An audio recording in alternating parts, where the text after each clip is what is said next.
Alright boys and girls, the chapter is out. Dragon Ball Super Manga Chapter 70. Granola makes his wish, the condition is met, he goes on a rampage, and quite a bit happens in this chapter. So as we saw, he uses these two Dragon Balls, this is the fourth dragon that can grant wishes, and he wishes to be the greatest warrior in the entire universe. So his wish is to become the most powerful life form apart from the gods themselves. The dragon says that he cannot make him stronger than the gods, but he definitely can increase his power beyond his latent potential. Well, actually he says, I cannot increase your power beyond your latent potential, but it is possible for you to become the strongest. And basically what he's doing, it's a little bit tricky, but he is condensing all of Granola's power that he would have accumulated in his entire life. I think Granola's like 50 right now, and he's sacrificing like 150 of his years in order to get this wish to amplify his powers absolutely like crazy. Like imagine if Goku wished for all of the power he ever would have gotten in his entire life all at once, how immensely strong he would be, and that's what Granola has achieved.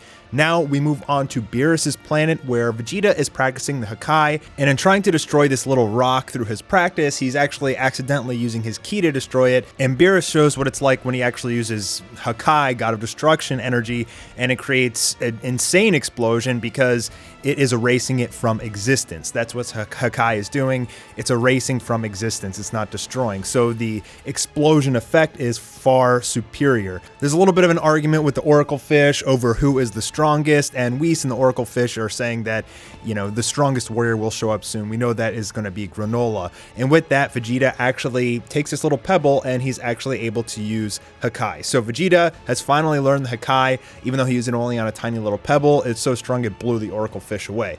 Now we get to Granola, the two Dragon Balls fly apart, and we see that Granola has long hair, as if it basically condensed his whole life, you know, into now. So it's kind of like a time skip for this character only, in a sense. Like imagine he went in the Room of Spirit and Time for 150 years, and that's pretty much what we're getting now. I love the long hair. Unfortunately, he's going to cut it off in this chapter. I really wish they would have kept it, but it's probably too much to draw and looks too similar to Super Saiyan 3. Anyways, he's testing out his new superpowers. He's able to use like telekinesis to lift up this boulder and throw it into a mountain, and it creates this huge explosion. Even taking Granola by surprise, he's like, wow, it blew up the mountain. What technique was this thing? Granola obviously very satisfied with himself and his new powers, and that's when he wakes up his old Namekian friend Monaito, and Monaito is obviously extremely disappointed in Granola because he told him like, hey look, don't use the Dragon Balls, don't spend your whole life seeking revenge, but obviously Granola said screw that, I'll do whatever it takes to defeat Frieza. Now we get a little bit of foreshadowing here as Granola says that I'm the greatest warrior in the universe, nobody can defeat me, and Monaito is saying that don't let that power go to your head because you may be the strongest today, but you don't know who or what tomorrow will bring. And he's obviously talking about Goku and Vegeta. So I think probably what's going to happen in the first encounter between Goku, Vegeta, and Granola will win, but as we see that Vegeta and Goku are training, they will eventually surpass Granola, and I think he's going to be pretty darn upset that he just sacrificed his whole life at that point.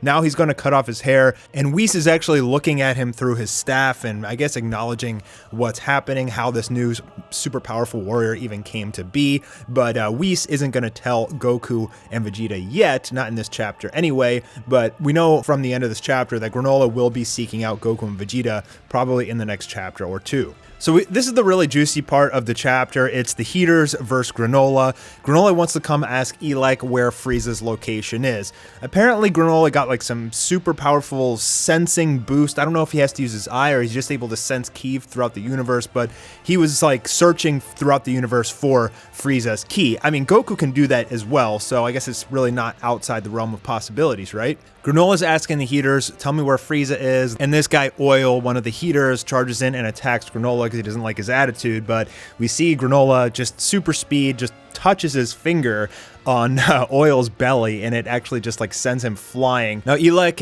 his curiosity has been piqued, and he tells Oil to get up and continue fighting. He wants to see how strong Granola has gotten, because Granola is saying, I'm the strongest in the universe now, and they don't really believe him.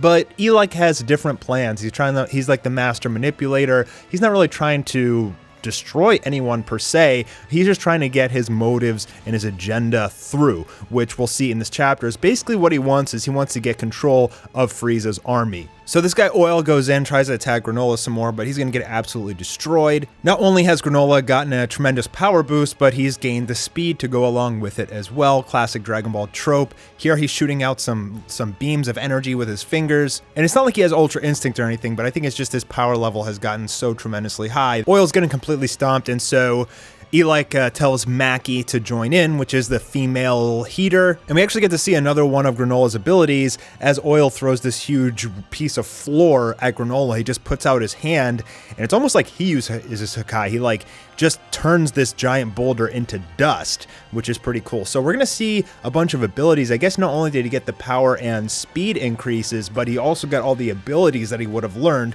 over the next 150 years. It even seems like it's some sort of magic, and I can't even imagine how strong his eye is going to be after all of this. So I think the eye especially is going to play a huge role in the fight with Goku and Vegeta. And here we have Mackie coming in, and Granolah is actually using his scarf to tie up her hands. And then it seems like Gas is going to join in and help, but Elec stops him. And we know that Gas is the strongest of the heaters. The problem with this is we don't have any comparison, any benchmark for how strong the heaters actually are. We haven't seen them fight anybody who we do know how strong they are. So it's really hard to tell. I mean, these guys' power levels could be like 20,000 or something. Like, we really have no idea. Krillin could be able to beat these guys. They're trying to portray them as super strong, but there's really not that many people left in the universe. So it's kind of hard to tell exactly how strong Granolah is right now.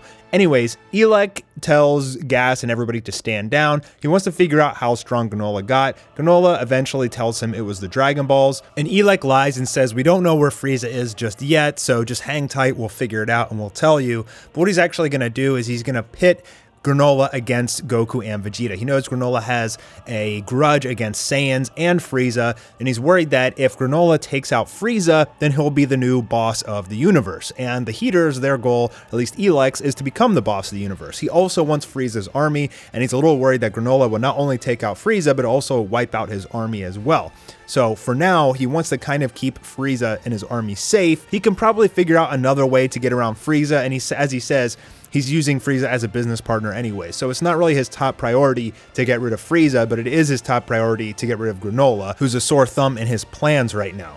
And I kind of like this whole feature that there's this like alternative group. It's not just Big Bad versus Goku and Vegeta. There's a group with their own motives and agenda, kind of pulling the strings from behind the scenes. And I think it's very clear here, though, we're eventually going to get this big clash between Granolah, Goku, Vegeta, Frieza, and the heaters. And I have a feeling here that potentially Elec may use another set of Dragon Balls to wish to become the strongest as well and become the new threat. Because if he's not, I mean, I feel like any of the characters in that fight could just wipe out the heaters pretty easily. I mean, I feel like right there, Granolah could have easily just taken out the heaters. The only reason he didn't is because he wants to know where Frieza is. So I think it's pretty evident here that Granolah is going to fight Goku and Vegeta. Probably Goku and Vegeta will lose. They'll escape. They'll continue their training. They'll get even stronger than Granolah. They'll come fight Granolah. They'll explain to him that they're not bad guys. They'll explain to him the whole history with Frieza. And probably eventually at some point, Granolah will fight Frieza. And then I'm hoping that Granolah will actually kill off Frieza in this arc. I mean, I'm so done with Frieza. Like, he's come back so many times. He's been in so much promotional material and movies and everything. Like, we just need to get rid of this character, in my opinion. But I feel like for Toei and Shueisha, he's like the staple bad guy that we can always keep there causing trouble, which I don't like. I mean, from a personal preference, like I like Frieza as a character totally, but like, I mean, his whole arc should have been done a long time ago, and they just keep revolving the story around Frieza for whatever reason, other than he's just super popular over in Japan. So far, the world building is pretty good. The story is pretty good in my opinion, but I want them to make some major changes to the story and stop playing the safe route, which is what they seem to continue doing. Make Frieza the cause of problems, just like he was in Broly, just like he was in Resurrection F. Create some new guy who's stronger than Goku and Vegeta, in which Goku and Vegeta have to train to become stronger than him.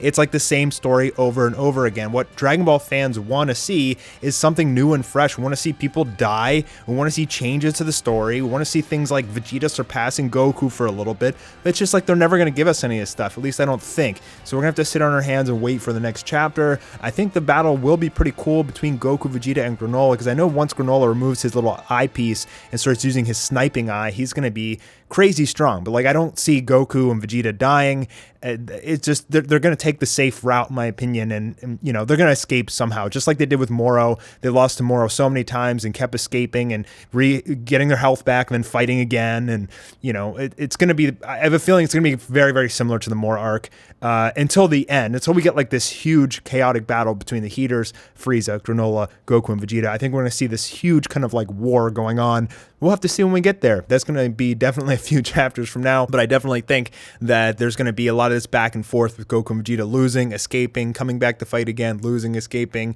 I think we're going to see a lot of that again here, but hopefully by the end of it, Vegeta, you know, gets his power boost and Goku gets his power boost and something cool comes out of it, but we'll have to see. Let me know your thoughts in the comments down below, folks, and I'll talk to you very soon.